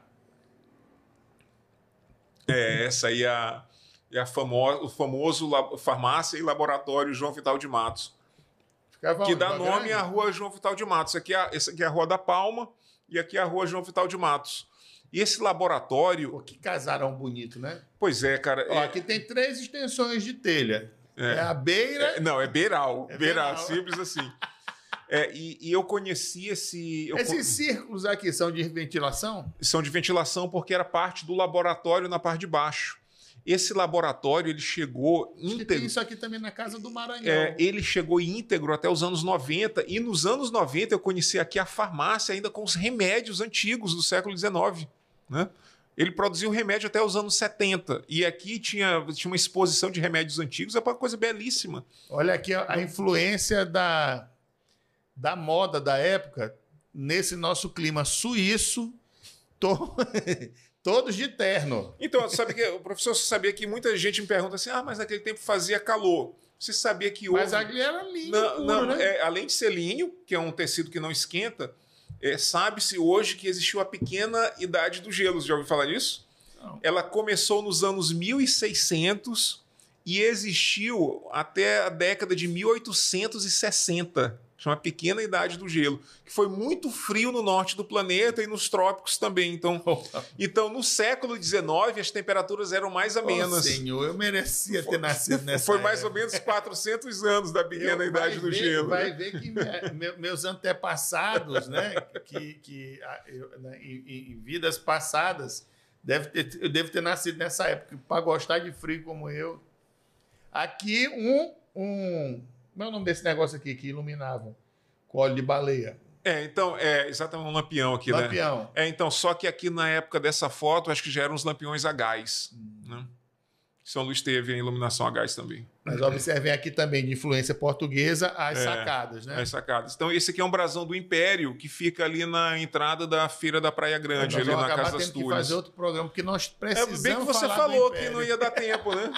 Já são 8h20 já. Nós precisamos... O professor é monarquista, e eu também. Tem um livro sobre sobre monarquia, que eu lancei, foi meu último livro. Desembargador Jorge Rachid também vai gostar de ver essa entrevista. Desembargador Jorge Então, admirador do Império. Do imperador. O Peterson falou outra coisa interessante também aqui sobre o crime Pontes Visgueiro, que nós comentamos também lá no programa da TV Assembleia. Também né? Objeto de livro do professor Euládio. Por curiosidade, houve o chamado crime da baronesa, que ela não era baronesa, na rua 13 de Maio, né, a rua de São João, e na mesma rua houve o crime do Pontes Visgueiro. Foi na mesma rua? Na mesma rua. Não sabia. Não?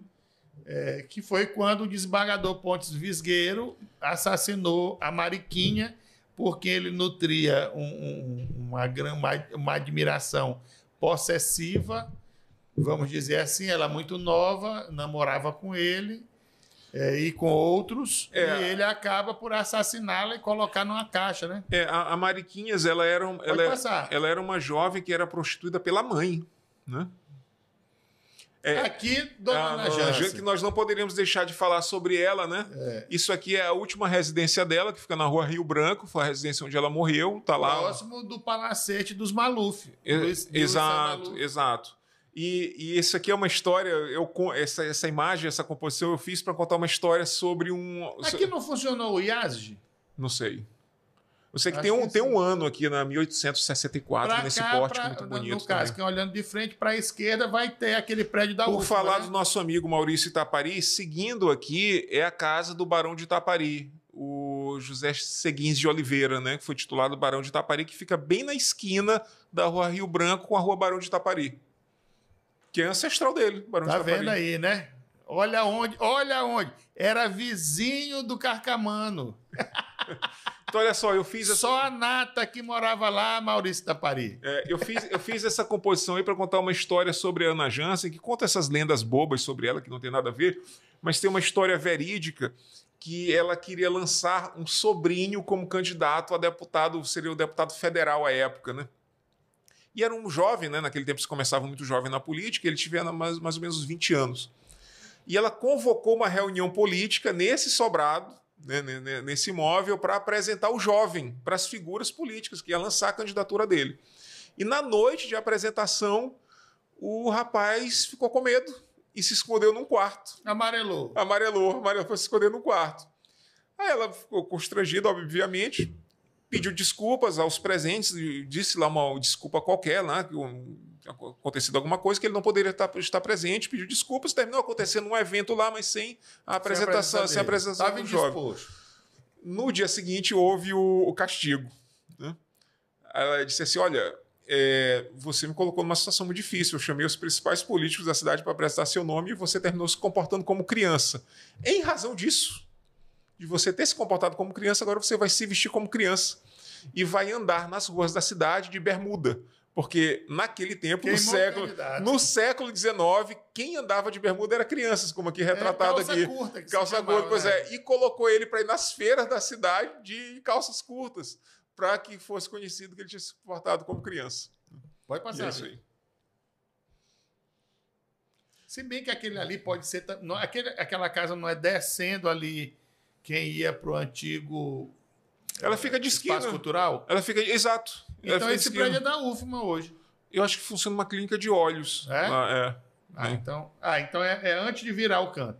E esse livro aqui foi meu penúltimo livro. Esse é Ligeiras Lembranças. Foi o que eu lhe dei de presente. Que são relatos de um trisavô meu que é pai daquela senhora Celeste. Né?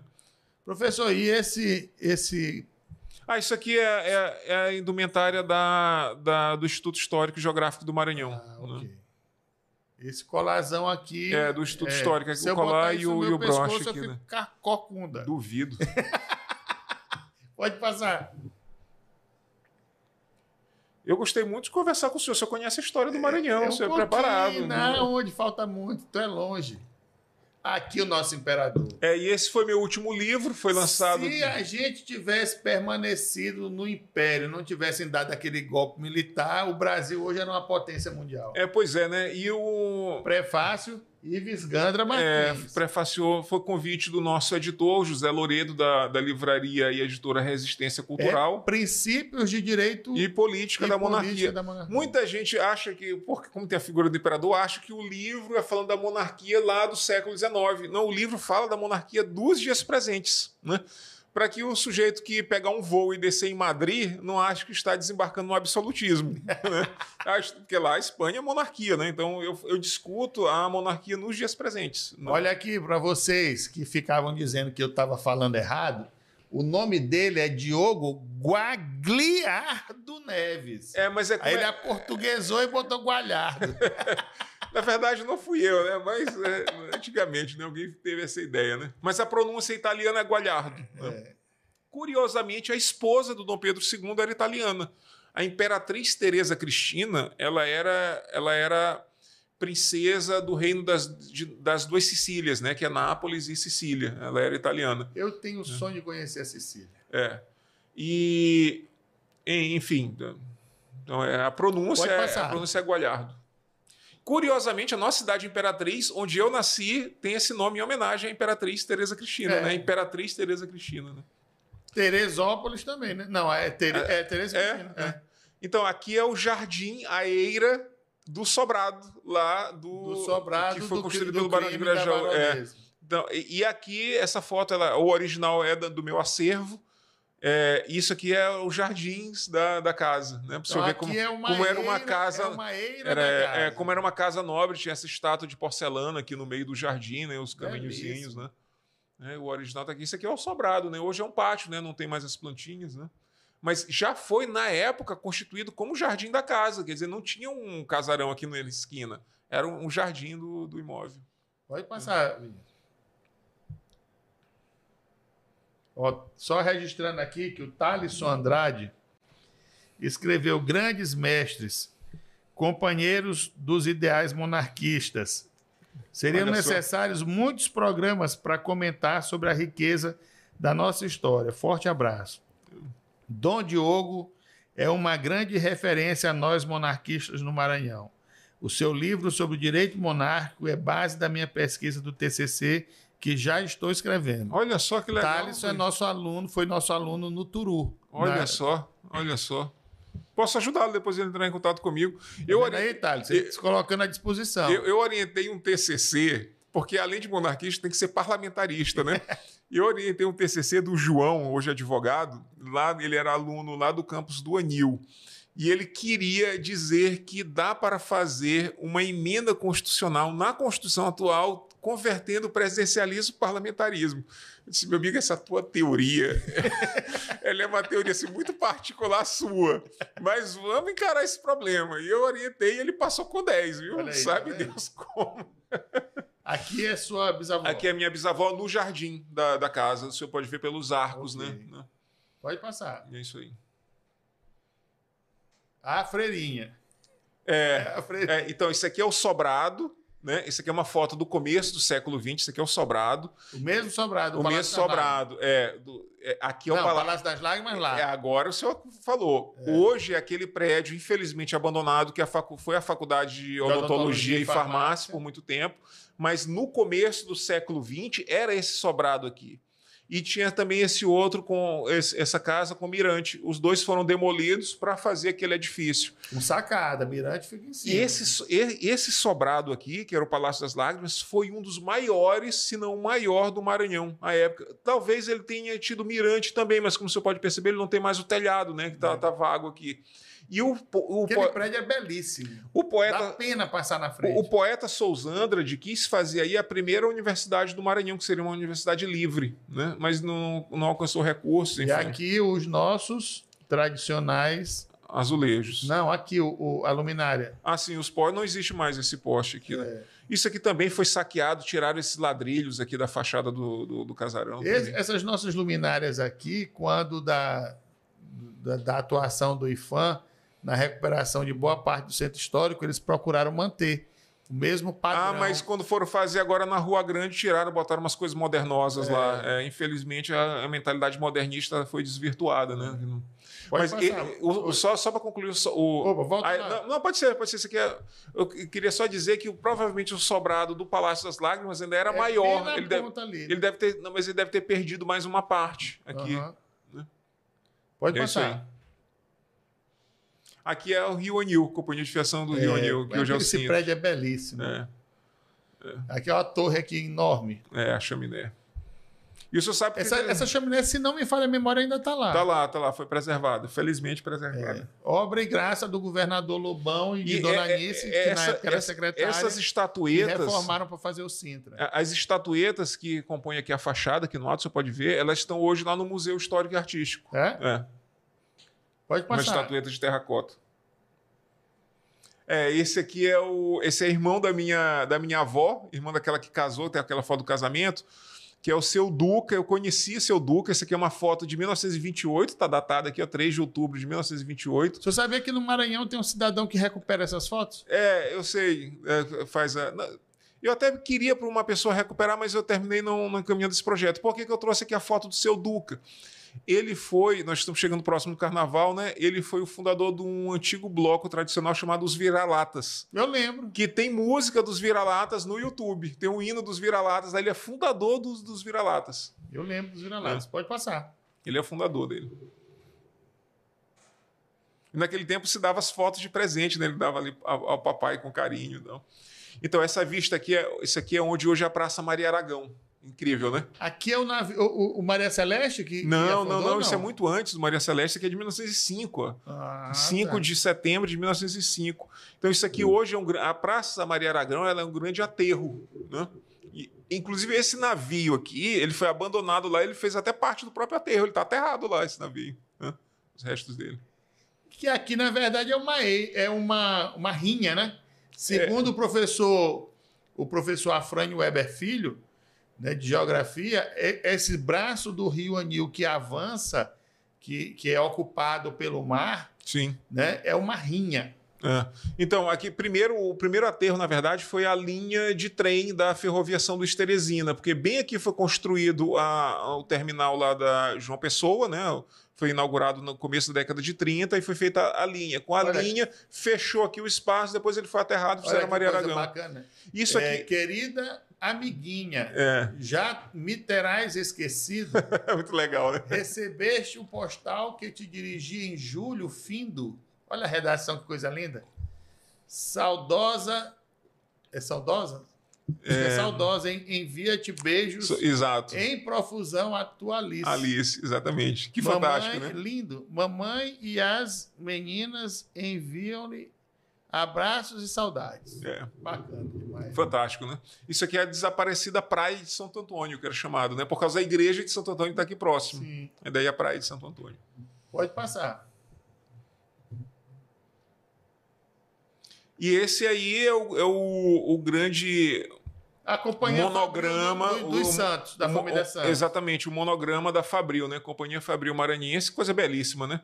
E aqui a fábrica Santa Isabel da Companhia Fabril Maranhense, que hoje dá nome ao Canto da Fabril, né? Que é um dos monogramas mais bonitos que a indústria maranhense produziu. É belíssimo. Pode passar. E aqui são... a igreja do Desterro, né? Não, isso aqui é a igreja da Sé. A Sé? Mas com uma torre só. Porque a fisionomia original dela era assim, a fisionomia colonial dos jesuítas. Né? Porque eu fiquei sabendo tempos atrás que quando a igreja tinha só uma torre, ela era ocupada por negros. Não, isso aí é fake news. É mesmo da Era Ribeira. É fake news tanto quanto. Então essas imagens elas foram descobertas ali por volta da década de 2010. São gravuras de São Luís de meados do século XIX. Aqui é a Praça Pedro II, aqui é o Palácio do Governo, como ele era antigamente. Aqui é a sede da prefeitura hoje, que é o Palácio Larvardieri. E coisa interessante, atrás dela tinha... eu sempre achava que aqui já tinha a parte extensiva, onde aqui é a ala residencial e lá, que era a parte de segurança, onde ficavam os canhões dali para mim já Não, é mais ou menos. Era um forte, né? O Palácio do Governo era um forte. Originalmente um forte, mas foi muito modificado, né? Mas olha que interessante, atrás do que hoje é a prefeitura tinha uma capela, que era da época dos franceses. Essa capela foi demolida, dá para ver a fachadazinha dela aqui, ó. Aqui, esse sobrado ele não existe mais, onde hoje é aquela Praça dos Poetas. Praça dos Poetas. Exatamente. Pode passar. Aqui foi onde construíram aquela aberração, que é o João Goulart. Aqui a gente já chega no século XX, que é o Zeppelin. Aqui o S9. Não. Então, as pessoas chamavam na guerra todo balão de Zeppelin, né? Na verdade, o Graf Zeppelin, né? Ele era um balão alemão, balão rígido. Esses balões americanos, isso aqui é aqui em São Luís. Os balões americanos, eles eram infláveis. Os dirigíveis alemães não, eles eram fixos, né? E esse aqui é o aeroporto de São Luís, na década de 50. Esse aeroporto, ele tem uma história, não sei se o senhor conhece, mas aqui existia um jornalista, um antepassado, acho que é avô ou pai do deputado Otelino Nava. Sim, Otelino Nava, né? Que editava um jornal, uma coluna chamada Nalissa. Olha só. E ele falou tão mal de um general, e o general mandou dar uma pisa nele, aqui na região do aeroporto, né? E aí depois ele continuou na época agredindo esse cidadão. E aí esse cidadão, eu não sei se foi, não lembro se foi ele que atirou ou mandou matar, mas o certo é que esse antepassado tombou ali não tem a Praça João Lisboa? Aquela rua Nazaré e Odilo, que atravessa para a praça... O senhor conhece os nomes antigos. Que atravessa para a praça Benedito Leite. E ali tem uma placa. Aqui tombou Otelino Nava. Na época que jornalistas tinham coragem, né? Que não eram... Como uma querida pessoa diz, hoje são atores. Naquela época, eles denunciavam mesmo. Ali ele teria tombado quase em frente ao prédio da Caixa Econômica. Olha só essa estrutura que prendia os dirigíveis, né, no tempo da guerra.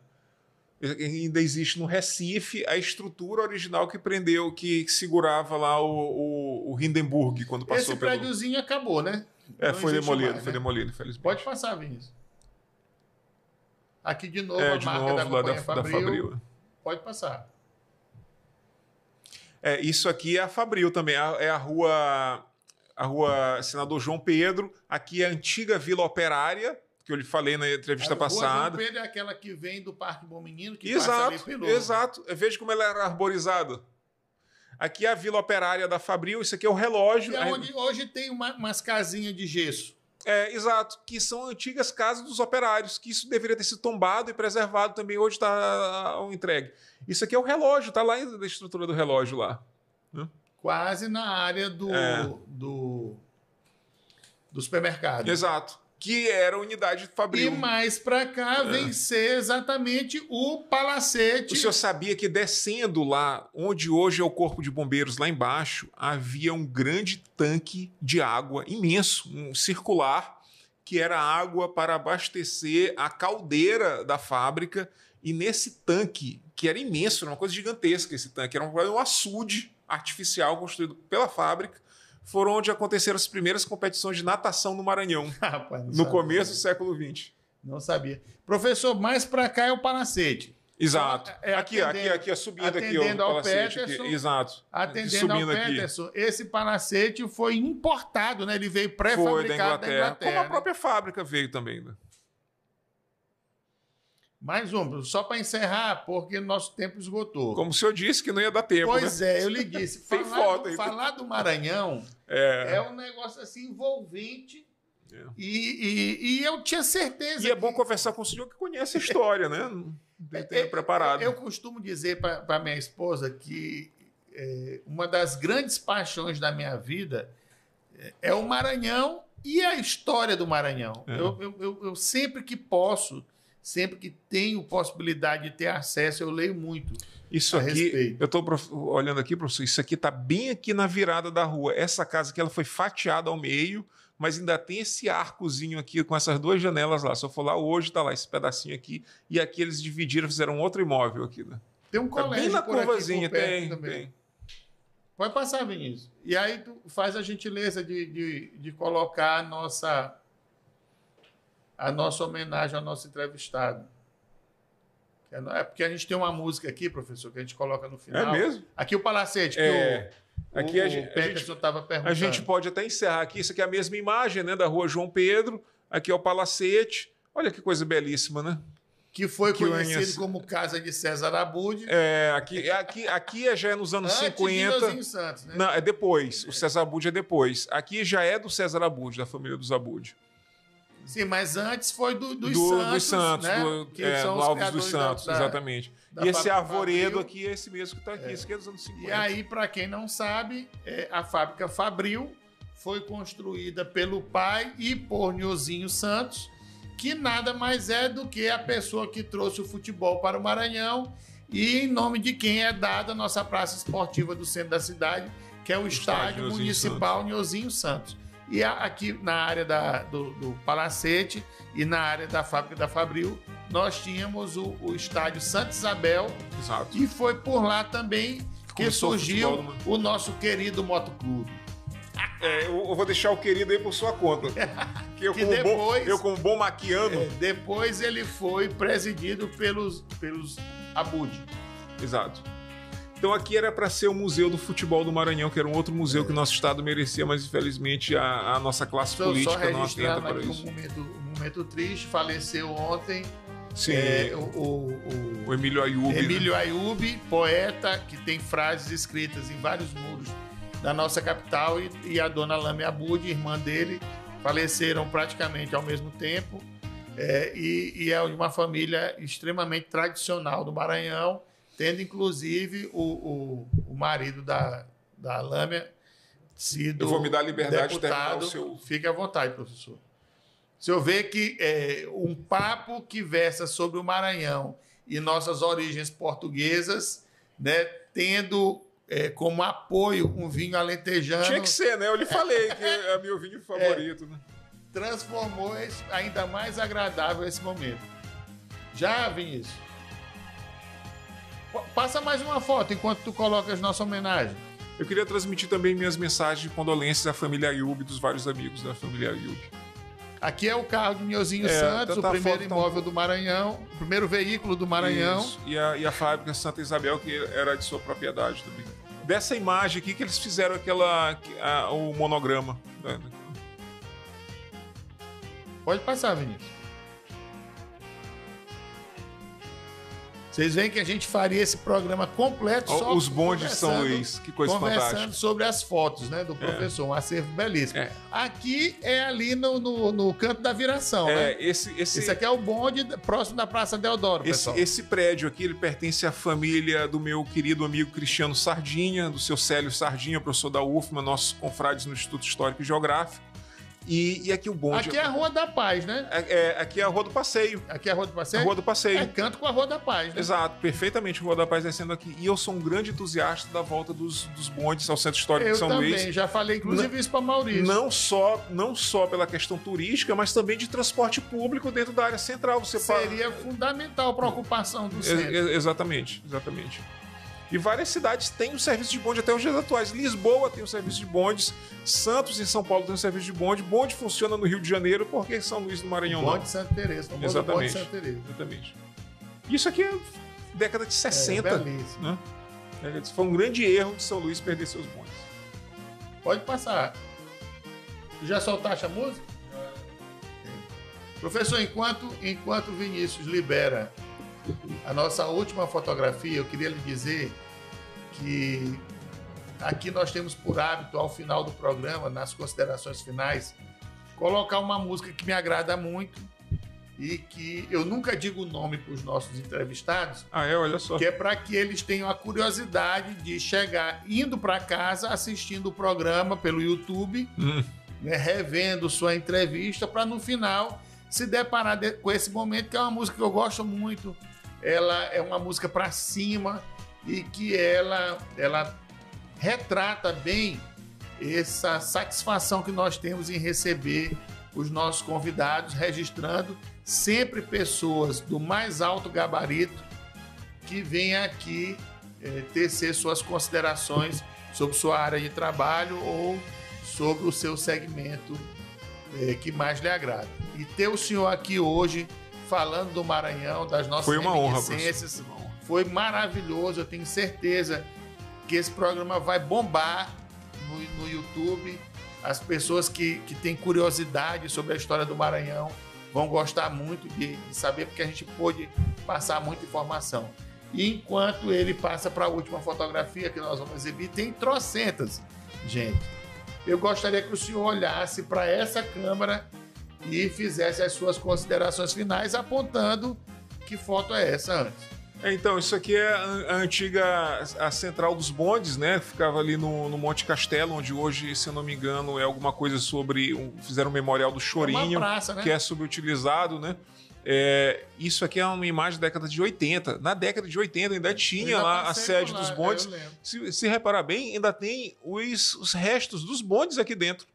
Tô vendo. Infelizmente não foi preservado, né? A história dos bondes de São Luís. Mas isso aqui é do começo da década de 1870, do século XIX. Você vê que ainda tem os animais aqui puxando os bondes. Ó. Sem dúvida. Foi em 1924 que chegou o bonde elétrico. Né? Infelizmente não se preservou a história dos bondes. Infelizmente, um acervo enorme que vamos guardar para um segundo programa que eu tenho certeza que nós vamos ter a oportunidade de ter. Eu queria, em primeiro lugar, agradecer o convite do professor Sérgio Muniz, pessoa muito querida, meu colega na docência. Agradeço mais esse convite. Nós tivemos um programa na TV Assembleia, mas eu queria mandar também um agradecimento especial aos meus alunos, apesar de serem ex-alunos. Eu chamo de alunos, na verdade, colegas de profissão do direito. Eu mando um abraço a todos vocês, ao Thales, não foi isso? Thaleson, exatamente. Ao querido Thaleson, ao Peterson, promotor de justiça, querido amigo de muitos anos, a todos os alunos, enfim, das faculdades Selma, Ideia, nossos colegas do direito, enfim, todos que me acompanham e que eu tive a oportunidade e o prazer de estar junto nessa vida de docente e no direito. É isso aí, professor.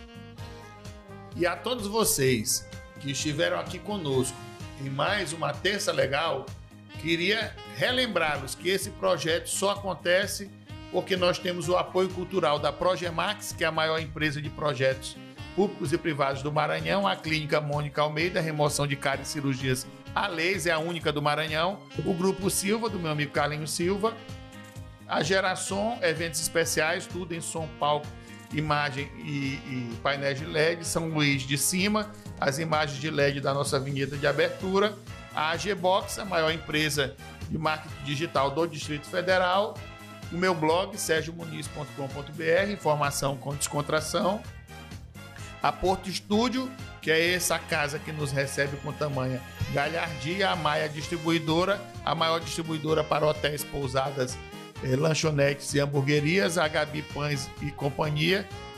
Mais de 50% das nossas lanchonetes se servem dos pães da Gabi. A RD Performance, que é o melhor em bootcamp e musculação, e a Dr. Apple, que é a referência em manutenção de celulares e computadores.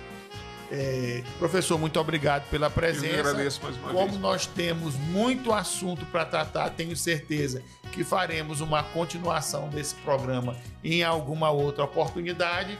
E queria agradecer a vocês que todas as terças-feiras nos acompanham neste momento tão agradável que é fazer esse podcast, levando informação com descontração para vocês, e dizer que na próxima terça-feira, às 19 horas, estaremos aqui outra vez com o programa Terça Legal. Muito obrigado e até o próximo programa.